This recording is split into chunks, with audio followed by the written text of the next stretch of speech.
আসসালামু আলাইকুম বন্ধুরা।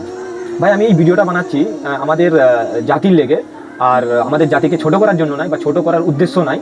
আর আমি যে ভিডিওটা বানাচ্ছি নিজেকে বড় ভাবার জন্য না, আল্লাহ আমার নজরে আমাকে ছোট রাখুক ও আল্লাহর চোখে বড় করে দিক, সেই কারণে জন্য আমি ভিডিওটা বানাচ্ছি। কিন্তু আমার মনে একটা প্রশ্ন ঘোরাফেরা করে যে এই সোশ্যাল মিডিয়ার যুগে এসে যারা বলে যে আমরা মুসলিম মুসলিম ভাই ভাই, আশা করি অন্য ধর্মের লোকেরা বলে, কিন্তু সেই দিকে যাচ্ছি না। তাদের করে আমি দিল থেকে রেসপেক্ট করি ও আশপাশে তারা থাকে তাদের করে সম্মান করি।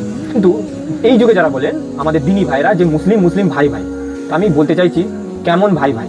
যেই ভাইয়ের বিরুদ্ধে ভাই কোর্টে জায়গা নিয়ে মামলা চালায়, যেই ভাই নিজের বোনের জায়গা নিয়ে হক মেরে খায়, যেই ভাই বছরকে বছর ভাইয়ের সাথে কথা নাই, যেই ভাই নিজের ভাইয়ের সাইডের দিকে দিয়াল তুলে দেয়, যেই ভাই নিজের মাকে মারধর করতে চায়, যেই ভাই নিজের মাকে খোরাকি দেয় নাই, এইটাই হচ্ছে মুসলিম মুসলিম ভাই ভাই? এটাই আমাদের সমাজ শিখিয়েছে, এটাই আমাদের কোরআন শিখিয়েছে, এটাই আমাদের হাদিস শিখিয়েছে। এটা শুধু মুখে বললে হবে না, বাস্তবে করার চেষ্টা করুন, বুঝলেন? আর একটা কথা হচ্ছে, যারা বলেন এই বড় লোক সেই বড় লোক, অমুকের ভাই বড় লোক, তমুকের ভাই ভাই বড় লোক, অমুকের বাপ বড় লোক তাকে বলে না যে বড় লোকগিরি দেখায়। বড় লোক তাকে বলে যে গরিবকে সাহায্য করে, গরিবের পাশে দাঁড়ায়, সেটাই হচ্ছে আসল বড় লোক। বুঝলেন? ভালো থাকেন, সুস্থ থাকেন, ফিয়ামানিল্লাহ, দোয়া করি। আল্লাহ হাফেজ।